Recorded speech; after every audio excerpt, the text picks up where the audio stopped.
Big TV భక్తి సమాచారం WhatsApp ఛానల్లో జాయిన్ అవ్వండి. అన్ని విశేషాలు ఎప్పటికప్పుడు తెలుసుకోండి. అందరికీ నమస్కారం. Welcome to Big TV.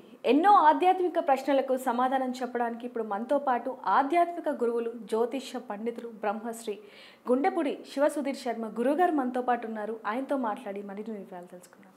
నమస్కారం గురుగారు. శ్రీమాత్రే నమః, శ్రీ గురుభ్యో నమః. గురుగారు, పెంపుడు జంతువుల్లో ఒకటిగా భావిస్తున్నారు ఇప్పుడు పిల్లి. చాలామంది అంటే డబ్బు ఉన్న వాళ్ళు కావచ్చు, లేకపోతే జంతువుల మీద ప్రేమ ఎక్కువ ఉన్న వాళ్ళు కావచ్చు, అంటే కుక్కతో పాటు పిల్లిల్ని కూడా పెంచుకుంటూ ఉంటారు. కానీ మన హిందూ సాంప్రదాయంలో మాత్రం పిల్లి ఎదురు వస్తే అశుభం అంటూ ఉంటారు. మరి చాలామంది ఇళ్లలోనే పిల్లిని పెంచుకుంటూ ఉంటారు. సంతానాన్ని కూడా అంటే చాలామంది ఒక 5-6 మంది పిల్లిని కూడా పెంచుకుంటూ ఉంటారు. మరి దానివల్ల ఏం తప్పు ఉండదు అంటారు? ఇక్కడ పాశ్చాత్య సంస్కృతి అని చెప్తా. ఇది మన సంస్కృతి కాదు. కుక్కలు పెంచుకోవడం, నక్కలు పెంచుకోవడం, పిల్లులు పెంచుకోవడం, పాములు పెంచుకోవడం ఇది మన సంస్కృతి కాదు. ఒక మాట చెప్పాలంటే వేరే దేశం నుంచి వచ్చినటువంటి ట్రాన్స్ఫర్ చేసుకున్నటువంటి ఒక సిస్టమ్. అవునా? మనం పిల్లి ఎదురొస్తే తప్పు అని చెప్తాం. అవును. కానీ మన పిల్లలకు నేర్పిస్తున్నది ఏంటన్నా, A for apple, B for ball, C for cat. 3వ పదమే వాడి పిల్లితో ప్రారంభిస్తే వాడి చదువులు కూడా అడకెక్కిస్తున్నాయి. అట్లానే అవునా? అట్లానే పిల్లి ఎదురొస్తే అసలు ఏ పని చేయరు. అవును. కానీ ఒక 5 నిమిషాలు కూర్చొని మరి వెళ్తారు. దీంట్లో కూడా ఒక మంచి ఇది ఉంది నాన్న. లక్ష్మీదేవి ఇంట్లోకి రాబోతుందని చెప్పడానికి పిల్లి మన ఇంట్లో కనుక ఎక్కడైనా మారుమూల ఈనింది అంటే ఆ ఇంట్లో లక్ష్మీదేవి ఇంట్లోకి రాబోతుందని చెప్పడానికి పరమార్థం కూడా. ఎక్కడ చెప్తున్నాను? మారుమూల ఎక్కడైనా కంటికి కనపడకుండా. తర్వాత అవి పెరుగుతాయి. పిల్లి 7 ఇళ్ళు మారుస్తుందని చెప్తుంటారు పిల్లల్ని. ఒక్కోసారి పెడుతూ ఉంటుంది. అంటే సేఫ్టీ కోసం. అదేం లక్షణం కాదు. ఎక్కడొచ్చి కుక్కలు తింటాయో, ఏం చేస్తాయో అనే భయంతో సేఫ్టీ కోసం ఒక చోటకి ప్లేస్ మారుస్తూ ఉంటుంది. ఇప్పుడు ఒక చోట తల్లి పిల్లి పిల్లలు ఉన్నాయి. కుక్క వచ్చి చూసింది. ఈ తల్లి పిల్లి ఎక్కడైనా బయటికి వెళ్ళింది. పొరపాటున కుక్క ఒకసారి వచ్చి చూసిందంటే ప్లేస్ గుర్తుంటుంది కదా, అది వచ్చి తీసుకెళ్తున్న భయంతో ఇట్లా మారుస్తూ ఉంటాయి. అలాగే పిల్లుల్ని పెంచుకోవడం అనేది మాత్రం కరెక్ట్ అయినటువంటి పద్ధతి కాదు నాన్న. పిల్లి పాలు తాగిందంటే ఆ పాలు మనం తాగుతామా? విషమే కదా. అవునా? అవి ఎలుకల్ని తింటూ ఉంటాయి. ఎలుకలు తింటే మరి ఎలుకల విషయం కాదా? అవునా కాదా?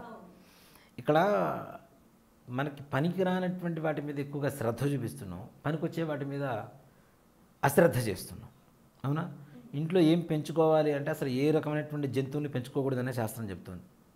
వాటిని హింసిస్తాం కూడా. ఆ విధంగా ఆరోగ్యపరంగా దెబ్బతింటూ ఉంటాం, మానసికంగా కూడా దెబ్బతింటూ ఉంటాను నాన్న. ఇప్పుడు పిల్లులు, కుక్కలు ఇట్లా ఉన్నాయి. కుక్కలే తీసుకుందాం నాన్న.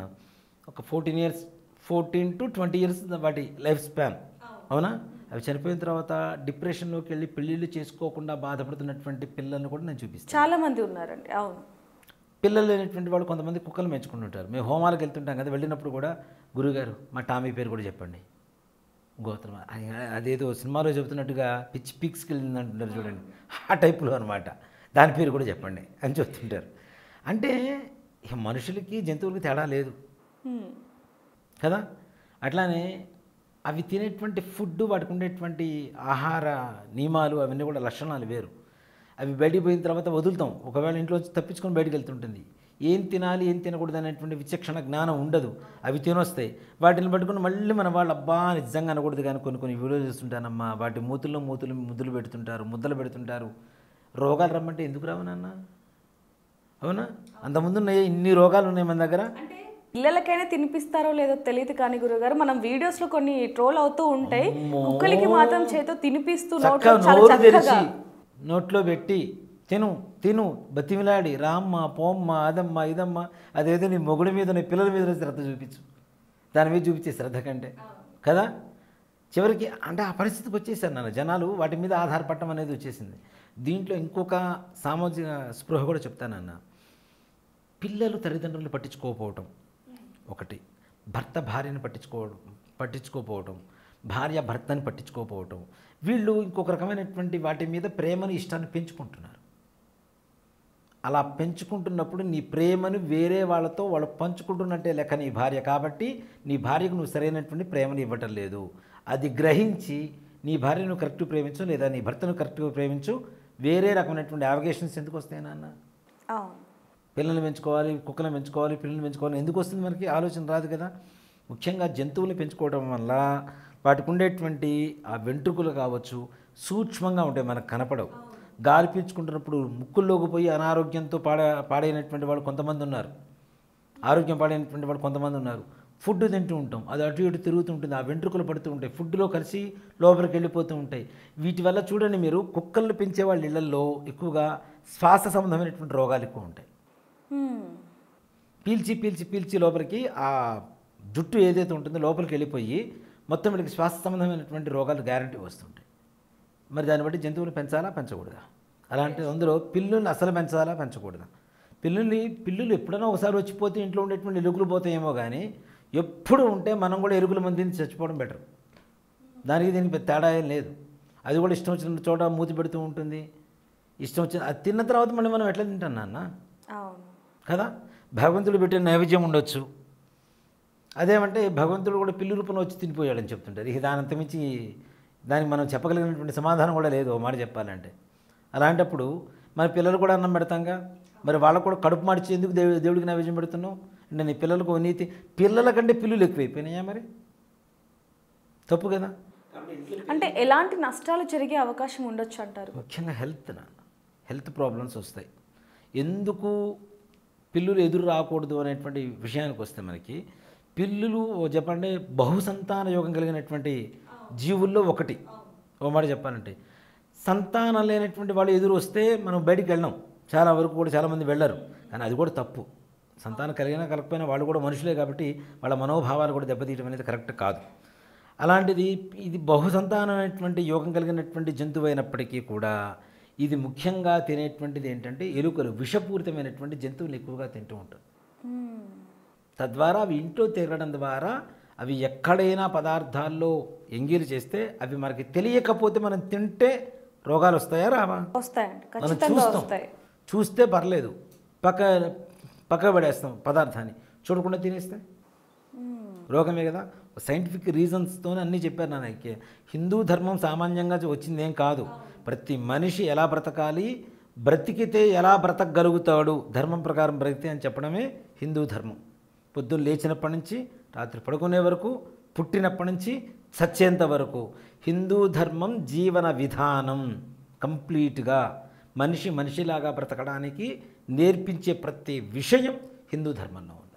నిజంగానే గురుగారు, చాలామందికి వీటి గురించి అవగాహన లేక పిల్లిల్ని పెంచుకోవద్దు అన్నారు అని చెప్పేసి, అంటే చాలామంది వీడియోలు చేస్తూ ఉంటారు, అంటే జంతువుల మీద ఇష్టం లేక చేస్తున్నారు అది అని చాలామంది చెప్తూ ఉంటారు. కానీ మన హిందూ పురాణాల్లో ఇంత పెద్ద హిస్టరీ, అది కూడా సైన్స్ ప్రకారంగా ఉందనే చాలామందికి తెలియదు అనేది ఒకటి సైంటిఫిక్ రీజనేనా.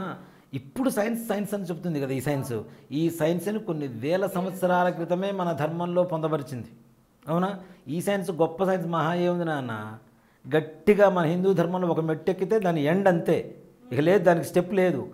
మన అవతల కొన్ని వందల వేల మెట్లునే మన హిందూ ధర్మంలో ఎక్కాల్సినవి. సైన్సు మన హిందూ ధర్మంలో ఫస్ట్ స్టెప్ ఎక్కితే స్టాప్, ఇంకా లేదు, దానికి ఎండింగ్, సైన్స్కి ఎండింగ్, అవునా. మరి పూర్వకాలంలో ఏమాత్రం సైన్స్ లేకుండానే ఇప్పుడు భూమి గుండ్రంగా ఉందని చెప్పి ఎన్నేళ్ళు అయింది నాన్న కనుక్కొని? ఎన్నో 400 ఏళ్ళు అయింది ఇప్పుడు మన సైన్స్ ప్రకారం, అవునా.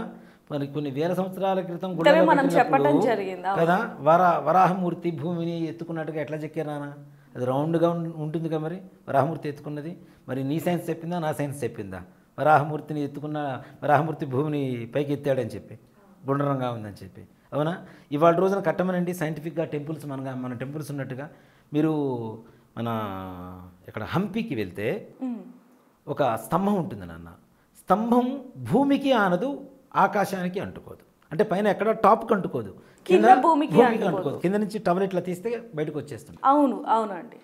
మరి అది ఎట్లా కట్టగలిగారు? మన ఛాయా సోమేశ్వర ఆలయం ఎంతో దూరం అక్కర్లా, మన తెలంగాణలో ఉన్న ఛాయా సోమేశ్వర ఆలయం ఉంది. ఏ స్తంభం నీడ ఇంతవరకు దేవుడి మీద పడుతుందో ఎవరికీ తెలియదు. ఛాయ అంటే షాడో కదా, ఆ షాడో శివలింగం మీద పడుతుంది, ఏదో ఒక స్టోన్ది పడుతుంది, ఏదో ఒక స్తంభం, కానీ ఏది అనేది మాత్రం ఇంతవరకు కనుక్కోలేకపోయారు. మరి ఇప్పుడు ఎప్పటి సైన్స్ అది? కొన్ని వందల సంవత్సరాల క్రితం సైన్సే కదా, అవునా. ఏమీ పరికరాలు లేకుండానే సూదిలో దారం పట్టేంత సందు ఎట్లా చెక్కారు నాన్న విగ్రహాలతో. అవును. పులి నోట్లో బాల్ ఉంటుంది, అది బయటికి రాదు, అది ఎట్లా చెక్కారని ఎవరికి అర్థం కాదు. మరి ఇవన్నీ ఎంత గొప్ప సైన్స్ ఉంది నాన్న అప్పట్లోనే. మీరు బేలూరు అని కర్ణాటకలో ఊరు ఉంటుంది నాన్న, అక్కడ పోయి చూడండి. మీకు ఒక గైడ్ని తీసుకోండి, నిజంగా కావాలంటే ఒక వీడియో చేయండి, చాలా మంచిగా ఉపయోగపడుతుంది జనాలకి. ఇప్పుడు చెప్తున్నటువంటి సైంటిస్టులు, నాస్తికవాదులు వీళ్ళందరికీ చెప్పుతో కొట్టినట్టుగా సమాధానం చెబుతుంది అక్కడ ఉన్న శిల్ప సంపద. పూర్వకాలంలో మేకప్ కిట్లు ఎట్లా ఉన్నాయో శిల్పాల్లో ఉన్నాయి, ఎలా మేకప్ అయ్యేవాళ్ళో శిల్పాల్లో ఉన్నాయి, ఎంతమంది వాళ్ళకి అసిస్టెంట్లు ఉంటారో, ఏ అసిస్టెంట్లు ఏ రకమైనటువంటి పనులు చేస్తుంటారో, ఎలాంటి సైకిల్ ఎలా ఉంటుందో, మోటార్ వాహనాలు ఎలా ఉంటాయో అప్పట్లోనే కొన్ని వందల సంవత్సరాల క్రితమే శిల్పాలు చెక్కొంచారు. ఎలా సాధ్యమై ఉంటుంది మరి అంటే ఇప్పుడు చెప్తున్నాం కదా మనం కంప్యూటర్ అని కదా, మరి ఇదే కంప్యూటర్ని ఎప్పుడూ ఎదురుగా పెట్టుకొని దర్పణం అని చెప్పి దాన్ని ఒక అవును తయారు చేసిన వాళ్ళు లేరా?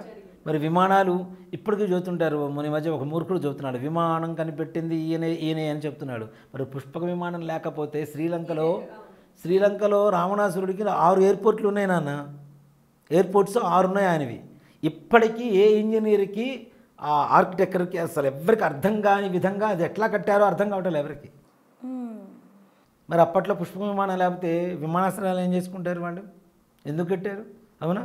మరి విమానం వీళ్ళు కనిపెట్టారో అప్పట్లోనే ఉంది. మరి మన హిందూ ధర్మం అంత గొప్పది కాబట్టి దాంట్లో ప్రతి ఒక్కటి సైంటిఫిక్ రీజన్స్తోనే ముడిపడి ఉన్నాయి. ఈ సైన్స్ని కొన్ని వేల సంవత్సరాల క్రితమే మన వేదంలో, మన హిందూ ధర్మంలో పొందపరిచి ఉన్నాయి. మాకు తెలియని ఎన్నో విషయాలకి చాలా చక్కగా సమాధానం చెప్పారు. థ్యాంక్ యూ గురుగారు. శ్రీమాత్రే నమః, శ్రీ గురుభ్యో నమః. For more videos like this, subscribe Big TV channel.